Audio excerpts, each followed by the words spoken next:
Good morning, welcome to the Jpmorgan campus here in Bournemouth. We are excited to be taking part in this event today as part of National Apprenticeship Week. Here at Jpmorgan, we are thrilled as well to be celebrating 10 years of apprenticeships, so it feels like a really incredible space for us to be in today. I'm going to pass over and get the three guys sat with me here to introduce themselves. They are all current apprentices, have been with us for varying amounts of time. Today we're going to hear from them about their experiences both on the programme, leading up to joining us, and hopefully a little bit more about life at Jpmorgan. Guys, over to you, Abby. Hello, I'm Abby. I joined the firm in October 2019 as a degree apprentice on the financial services scheme. I work in the cash management team in a change and projects team. Hi guys, my name's Albessa. I work within operational risk management, so I'm first year apprentice, same as Abby within the financial services degree apprenticeship. Hi, my name is Jpmorgan and I'm a tech apprentice, second year apprentice, and I work as a software engineer for one of our core platforms. Perfect, thank you guys. So what we'd like to do now is find out a little bit more about your backgrounds prior to Jpmorgan, and ultimately why the decision about an apprenticeship and why Jpmorgan. So I'm not going to put anyone on the spot, but Favour, we'll go with you first. My background prior to Jpmorgan is that I came from A-levels. I studied maths, economics and computer science. And for why I chose Jpmorgan, there was a few things. I wanted to work in tech and finance. And so, but originally I planned to go into like finance or investment banking, that sort of stuff. So luckily there was an internship, some 2-week internship within Jpmorgan, which I did. And that was when I learned Phil was actually there. He spoke about the apprenticeship, and I was like, wow, okay. Maybe I have to change my decisions. But I also, did summer schools, 3 summer schools or so. So that all those experiences with summer schools and learning about Jpmorgan and the apprenticeship schemes allowed me to say that, okay, I've experienced the school side, but I want a bit more. I want to be able to work as well and get real world skills. So that's why I chose Perfect. Jpmorgan. Yeah. Thank you. So for me, it was sort of a no-brainer of choosing a degree apprenticeship. I feel like you get really within schools, it's like really emphasised to go through the traditional route of university. Yeah. But for me, knowing that, especially with Jpmorgan, that the apprenticeship that they offers with the a Russell group, I sort of thought getting the university experience and getting just financial experience within the industry and also getting a salary at the same time was sort of what led me towards doing this. So I also came from a background within A-levels and was going to go through that traditional route, but then saw this, applied, and then thought, you know what, I do really want this. Okay. I was actually really similar. I enjoyed working alongside doing sixth form at school. I did business, media and French A-level, so definitely very different, but it was quite nice having, Jpmorgan has different branches across the world, so I really liked that appeal of being able to travel. And then my goal was, if I went to uni, to do the grad scheme, so it really was a no-brainer to come in on the apprenticeship instead. Perfect. Well, Bessa, you touched on how you found out a little bit about apprenticeships, and there's a lot of focus around universities and things like that. Where did you guys find any more information? Again, maybe you alluded to kind of summer schools and things like that, but where else did you kind of find any support or guidance in terms of apprenticeships and the routes that were available? I personally found taking work experiences, not just with JP but other companies, they sort of really emphasised and encouraged degree apprenticeships more, so then it sort of lured me in, because traditionally with apprenticeships you sort of find that you sort of stay where you're where you live, and so I'm from London, so sort of get an apprenticeship there and you don't move out, whereas for me, having found one that was within Bournemouth, it sort of gave me the opportunity to sort of move away from home and experience this in a way it's sort of experiencing the uni lifestyle, but also getting a degree apprenticeship out of it as well. Absolutely. Absolutely the same?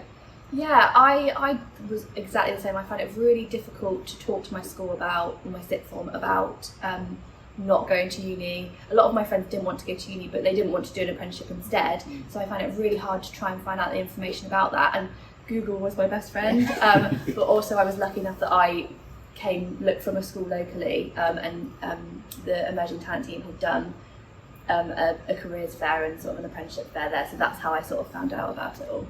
Brilliant. Let's talk a little bit now about the transition into Jpmorgan. So obviously you alluded to the fact about moving out of home. How has relocating been? Has there been any challenges or things you've learned along that journey? For me, it's sort of been a really smooth transition. I feel like the Emerging Talent team really do support you with that. The fact that there's the opportunity to sort of get to know other apprentices before you start is an amazing way to sort of get to know them, but also have the opportunity to possibly live with them. So I thought with that it was great. Perfect. Yes. For me, I'm actually from Newcastle. So, Yeah. so, That was a huge move. So, relocating was actually quite smooth. Like I said, it was really smooth for me. Went on spare room, found a room within a week or two, and moved in, and it was quite smooth. So, like they said, the apprenticeship community, the Emerging Talent team did a fantastic job of, bringing us together. And like even before we started as well, though there was like lockdown and stuff. This is back in 2020, and there wasn't much you could do. But we actually, arranged to go out somewhere, and that was so lovely. Yeah. So lovely. So it was smooth. And Okay. Perfect. Thanks, guys. And then talk to us a little bit about the transition from school life, academia, into work. What's that been like? So it definitely is very different. It's sort of it's very different, but it feels very natural when you progress into it. I feel like if you're someone that is more lean towards working and that sort of and having structure in your life, then it matches so perfectly. I found that I wanted that. I wanted the structure. I wanted, to have a very guided sort of study day and also work day, rather than the uni life is very different. It's not as structured. So I'd say that it actually is an easier transition than university from what I've experienced, because you have that 9 to 5 or 9 to 3 if you're at school. So yeah, I'd say it's... What about you guys? Similar? I found this transition actually quite smooth. Though, like for me, we didn't have school from March till August, so there was like nothing unstructured. But even then, we had a boot camp. Like that sort of slowly geared us in, and with the work on my team, we started to take things slowly, and then it just became so natural. Like no hassle at all whatsoever. Yeah. Good to hear. So you lead us nicely, Favour, into boot camp. So I think it's really important to talk and let people know, what that introduction to kind of the working life, Jpmorgan and apprenticeship looks like. So what was your guys' experience? Because I think you've had very different experiences with the pandemic in the middle of it as well. So Albessa, do you want to start us off? So for me, it was most recently took part within the 2-week boot camp. I feel like it was an amazing opportunity to sort of get to know the Emerging Talent team and then other apprentices, considering with our intake recently there was over 100 apprentices, so it was like literally getting to know everyone or try to anyway. And then we also got to meet our lecturers at the University of Exeter. We went up there, so I feel like it was a really good and insightful way to sort of get to know the company, its values, everything really about it, and then get to know as many people as you could. Perfect. So Favour, what was your experience like? Yeah, so it was the same, but unfortunately ours was virtual. Correct. So there was limitations of how well you could know everyone, but still I thought you guys did a fantastic job organising it. I got to learn a lot about the company, and it sort of, like I said, it geared us and slowly moved us into got us to know what we needed to know. Like even things like Excel. I've never used Excel before, and you guys did the training, which was great. Perfect. So really contrasting experiences, obviously, because of the virtual element thrown in there. And I think after you were back in the... we were pre-pandemic quite a bit. So very similar to you really, Albessa, but it's sort of, we didn't have any of the constraints, and it did, it was very natural at the time, but I do think it's harder for you guys being after the pandemic, but we're trying to make up for it now. It's a great opportunity to like ease your way into it, and as you said, the Excel training is very useful. Perfect. Okay, guys, let's talk a little bit about kind of balancing work, study, and the life, because I think that will be really interesting to people to understand. How have you found that piece of work? And have there been challenges and ways around for you to adapt to that as well? Actually, so as I touched on, I think having a structure actually is really useful. And you're used to doing the 9 to 5 on every other day of the week, so it's natural on your study day to work 9 to 5 or whatever hours you're used to. So I definitely think that helps, and you do sort of have to set boundaries for yourself as to what time you want to use as studying, what time you want to use as personal life and hobbies. And I think it is really important to have hobbies. I sort of do amateur dramatics outside of that and outside of work and uni, so it's really nice to have an outlet where you can spend your time outside of that. Yeah. Same thing, Chris? Yeah, I agree.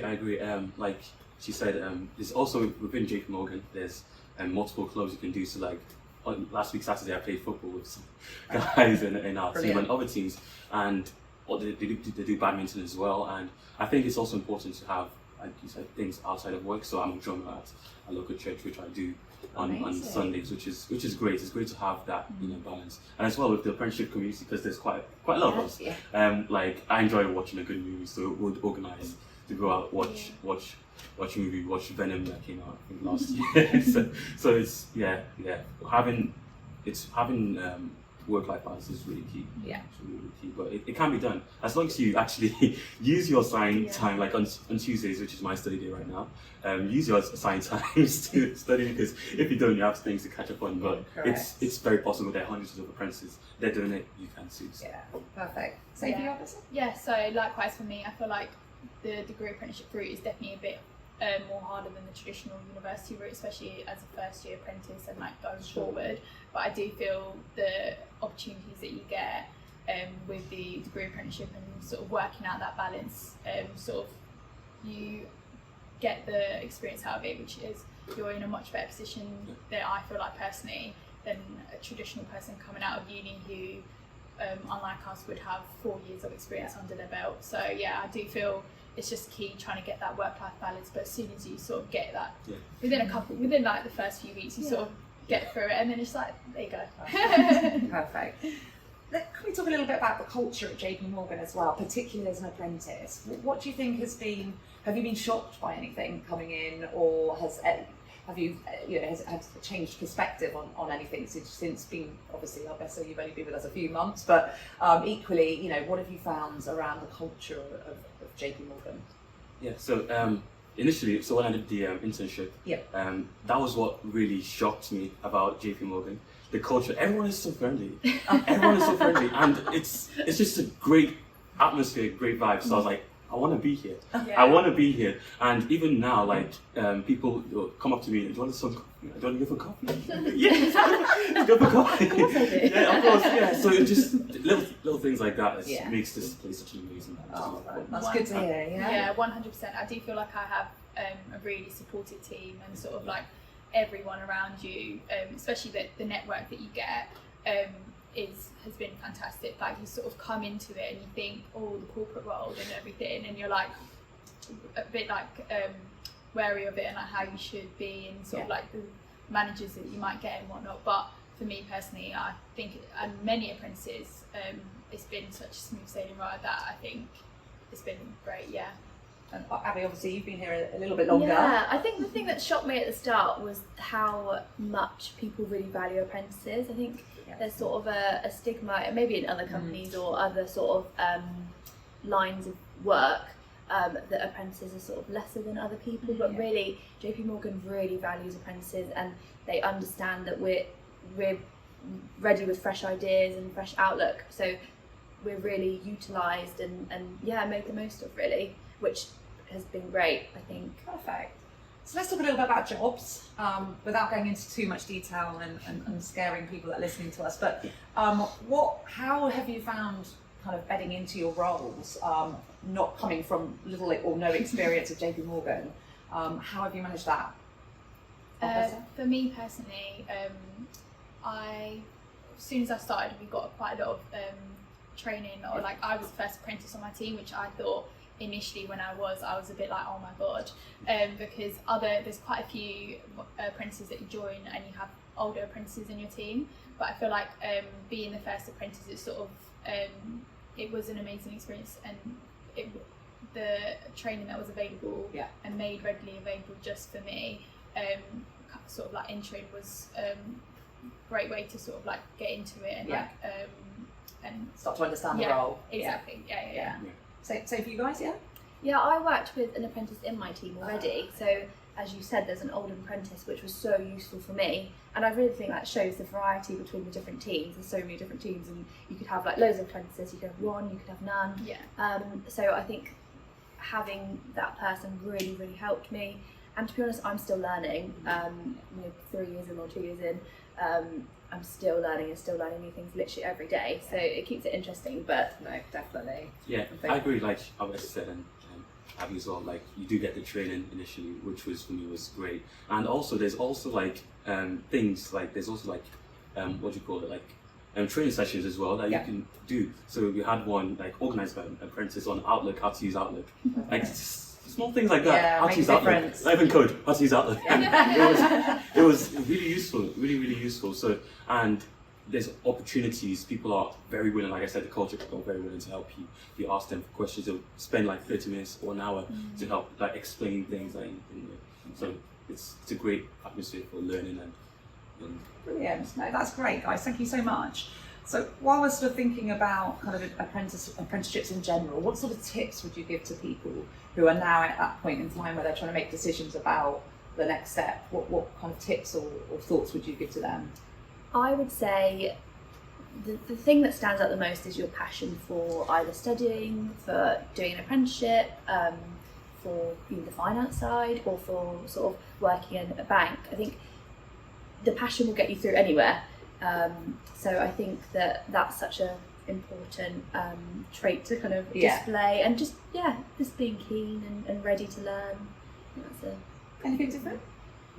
I'll just echo what she said, because I think passion is really key. So like maybe you've done things outside, let's say you want to go into tech, you've done things outside, like you can talk about even your like A-levels, what you're doing for your project, or maybe you've for example, I'd done sessions at school where we help elderly with technology, so how to buy from Amazon or how to Google stuff, things like that. Whatever you've done to show that you're passionate or you enjoy tech or learning, like it's really useful. And try to experience, though it's hard with COVID and stuff, like I really do recommend going for like internships or summer schools. Like there are lots of online ones, like I think like Bright Network do online internships as well, to help you get experience, to know what you really enjoy, because that will help you.